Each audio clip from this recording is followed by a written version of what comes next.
ሰበር ዜና ብልጽግና ፓርቲ በምክክር ጉባኤው ስለሚይዘው አቋም በዝግ መወያየቱ ተሰማ። ፓርቲው ያፈነገጡ አባላቱንም በጥብቅ አስጠንቅቋል ተብሏል። የፓርቲው አባላትን በአዲስ አበባ ህጋዊ አቋም ዙሪያ ለሁለት መከፈላቸው አነጋጋሪ ሆኗል። አብራችሁን ቆዩ፣ ዝርዝሩን በቀዳሚነት እናደርሳችኋለን።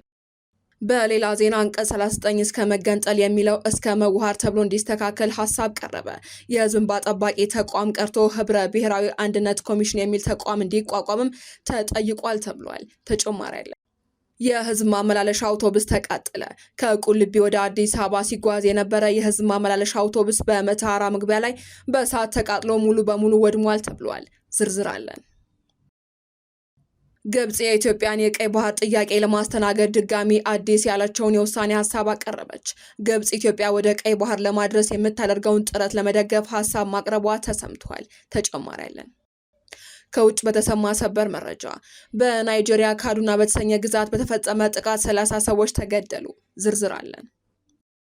ጤና ይስጥልን የአዲስ አምባ ሚዲያ ቤተሰቦቻችን፣ ለሰዓቱ የመራረጥናቸውን አዳዲስ ጉዳዮች ይዘን ቀርበናል። ከመረጃዎቹ በፊት ቪዲዮውን ላይክ በማድረግ ማድመጥ እንድትጀምሩ እየጋበዝን በቀጥታ ወደ መረጃዎቹ አለፍን። በቅድሚያ ብልጽግና ፓርቲ በምክክር ጉባኤው ስለሚይዘው አቋም በዝግ መወያየቱ ተሰማ። ፓርቲው ያፈነገጡ አባላቱንም በጥብቅ አስጠንቅቋል ተብሏል። ሀገራዊ ምክክር ጉባኤው በ13ኛ ቀን ውሎ በስልታዊ ቡድኖች ደረጃ የሚካሄደውን ምክክር አስጀምሯል። 250 ተመካካሪዎችን የሚይዘው ቡድኑ 5 ንዑሳን ቡድኖች ያቀፈ ሲሆን 5ቱ ቡድኖችን ያጠናቀሩትን ሰነድ ለስልታዊ ቡድኑ አባላት አቅርበዋል ተብሏል። ቡድኖቹ ባቀረቡት ሰነድ ዙሪያ ውይይት ከተካሄደ በኋላም የስልታዊ ቡድን አጀንዳ ምክረ ሀሳብ እንደሚጠናከር ይጠበቃል። ኮሚሽኑ ይህንን ሂደት 3 ቀናት ይወስዳል የሚል እቅድ ቢይዝም ከእቅዱ ያለፈ ጊዜ ሊወስድ እንደሚችል ተሰምቷል። ይሁን እንጂ ጉባኤው እሁድ ሐምሌ 19 ቀን 2018 ዓ.ም እረፍት ቢያደርግም ብልጽግና ፓርቲ ግን በምክክሩ እየተሳተፉ የሚገኙ አባሎችን ሰብስቦ መዋሉን ምንጮች ገልጸዋል። ምክክሩ እየተካሄደ በሚገኝበት አዲስ ዓለም አቀፍ ኮንቬንሽን ማዕከል የተካሄደው ስብሰባው የፓርቲው አባል ለሆኑ ተመካካሪዎች አቅጣጫ የተሰጠበት መሆኑን ተነግሯል። የክልልና የከተማ አስተዳደር አመራሮች በመሯቸው መድረኮች በክልልና ከተማ አስተዳደሮች ደረጃ የተካሄደው ስብሰባ ፓርቲው በምክክር አጀንዳዎች ዙሪያ የያዘውን አቋም ግልጽ ያደረገበት መሆኑ ተሰምቷል። አጠቃላይ የምክክሩን ሂደት አስመልክቶ ገለጻ በማድረግም ፓርቲው በምክክሩ አጀንዳዎች ላይ የያዘውን አቋም አባላቱ ሊከተሉ ስለሚገባው አካሄድና ሌሎች ጉዳዮችን መሰረት ያደረገ ንግግር ያደረጉት የክልልና ከተማ አስተዳደር አመራሮች ከዚህ ቀደም ከተሰጡት አቅጣጫዎች ወጣ ያለ እንቅስቃሴ አድርገዋል ያሏቸውን ተመካካሪዎች ማስጠንቀቃቸውንም ምንጮች ነግረውናል። በአዲስ አበባ ህጋዊ አቋም ዙሪያ የብልጽግና ፓርቲ አባላት ለሁለት መከፈላቸውን መዘገባችን የሚታወስ ሲሆን በእሁዱ የፓርቲው ዝግ ስብሰባ ትኩረት ከሰጣቸው አጀንዳዎች መካከል የጉዳይ አንዱ ነው ተብሏል። ፓርቲው ሁለቱ ከተሞች የፌዴራል አካላት ይሁኑ የሚለውን አማራጭ እንደሚደግፍ በተለያዩ አዳራሾች በተደረገ ዝግ ስብሰባ መግለጹንም ሰምተናል። በአመራር ደረጃ ያሉ አዲስ አበባ የኦሮሚያ አካል ትሁን የሚለውን አማራጭ የደገፉ የፓርቲው አባላት ወቀሳና ማስጠንቀቂያ እንደደረሳቸውም የገለጹት ምንጮች በዚህ አቋማቸው የሚቀጥሉ አመራሮች ከቦታቸው እስከ መነሳት የሚደርስ እርምጃ ሊወሰድባቸው እንደሚችልም እንደተነገራቸው ተጠቁሟል። በስልታዊ ቡድኖች ደረጃ በሚደረገው የምክክር ሂደት የፓርቲው አባላት አዲስ አበባና ድሬዳዋ ከተሞች የፌዴራል አካል ይሁኑ የሚለውን አማራጭ በመደገፍ እንዲንቀሳቀሱ ግልጽ አቅጣጫ መሰጠቱን የሚያረጋግጡት ምንጮች በተዋረድ ያሉ አመራሮች የአቅጣጫ አፈጻጸም እንዲከታተሉ ትዕዛዝ እንደተሰጣቸውም ተነግሯል። በሀገር ግንባታ አጀንዳ ውስጥም ከተካተቱ ንዑሳን አጀንዳዎች መካከል የሀገራዊ ምልክቶችና መገለጫዎች ጉዳይ አንዱ ሲሆን ኮሚሽኑ ለንዑስ አጀንዳዎች ካዘጋጀው መሪ ጥያቄዎች አንዱ የኢትዮጵያ ሰንደቅ ዓላማ ቀለማቱና አርማው ብሔራዊ መዝሙርና በዓላት ሁሉንም ማህበረሰቦች ወካይ እንዲሁም ምንም ለመለወጥ ያስፈልጋል የሚለው ነው ተብሏል። ተመካካሪዎችም ይህን መሪ ጥያቄ መነሻ አድርገው ባካሄዱት ምክክር የተለያዩ አማራጭ ሀሳቦች አቅርበዋል። ሰንደቅ ዓላማው ሙሉ በሙሉ ይቀየር፣ የመደቡ ቀለማት የሚጨመሩ፣ አርማው ይቀየር የሚሉና ሌሎች አማራጮችን በምክክር ሂደቱ መነጋገሪያ ከሆኑ ጉዳዮች መካከል ይገኙበታል። በሌላ ዜና አንቀጽ 39 እስከ መገንጠል የሚለው እስከ መዋሃር ተብሎ እንዲስተካከል ሀሳብ ቀርቧል ተባለ። የህዝብ እንባ ጠባቂ ተቋም ቀርቶ ህብረ ብሔራዊ አንድነት ኮሚሽን የሚል ተቋም እንዲቋቋምም ተጠይቋል። በአገራዊ ምክክር ጉባኤ በ10 እና በ50 ተመካካሪ ቡድን ሲወያዩ የቆዩ ተመካካሪዎች ያጠናከሩትን የአጀንዳ ሀሳብ 250 አባላት ላሉት የምክክር ቡድን ማቅረብ ሲጀምሩ በኢትዮጵያ ህገ መንግስት የብሔር ብሔረሰቦችና ህዝቦች መብት እስከ መገንጠል በሚለው አንቀጽ 39 ስር የተቀመጠውን ሀረግ እስከ መዋሃር ተብሎ እንዲስተካከል መካከል የሚል ሐሳብ ሐምሌ 20 ቀን 2018 ዓመተ ምህረት መቅረቡ ተሰምቷል። ሐሳቡ የቀረበው 10 እና 50 አባላት ባላቸው ንዑሳን ቡድኖች ስር ሲወያዩ የቆዩ ተመካካሪዎች 250 አባላት ላሉት ስልታዊ ቡድን ያጠናከሩትን የአጀንዳ ሐሳብ ሲያቀርቡ ነው ተብሏል።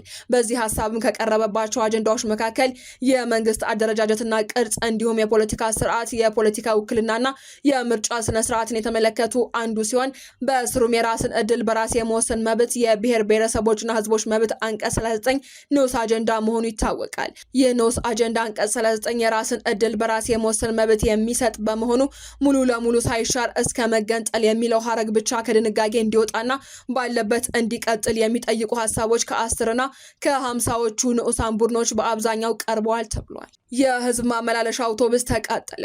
ከቁልቢ ወደ አዲስ አበባ ሲጓዝ የነበረ የህዝብ ማመላለሻ አውቶቡስ በመተሃራ መግቢያ ላይ በእሳት ተቃጥሎ ሙሉ በሙሉ ወድሟል ተብሏል። የአደጋው መንስኤ በመንገደኞች እቃ ውስጥ ተጭኖ የነበረ የጋዝ ሲሊንደር ፍንዳታ ወይንም በደንብ ሳይጠፋ የተጫነ ሲሊንደር ተቀጣጥሎ ሳይሆን እንዳልቀረም ተጠቅሷል። በአደጋው ወቅትም አውቶቡስ እየተቃጠለ አላፊ አግዳሚ ያሳዩት ትብብር የሚደነቅ ቢሆንም ከውድመት አልዳነም ተብሏል። አደጋው ሐምሌ 20 ቀን 2018 ዓ.ም በመተሃራ መግቢያ ያጋጠመ ሲሆን በሰው ላይ የደረሰ ጉዳት የለም ሲሉ ምንጮች አረጋግጠዋል። ግብጽ የኢትዮጵያን የቀይ ባህር ጥያቄ ለማስተናገድ ድጋሚ አዲስ ያለችውን የውሳኔ ሀሳብ አቀረበች።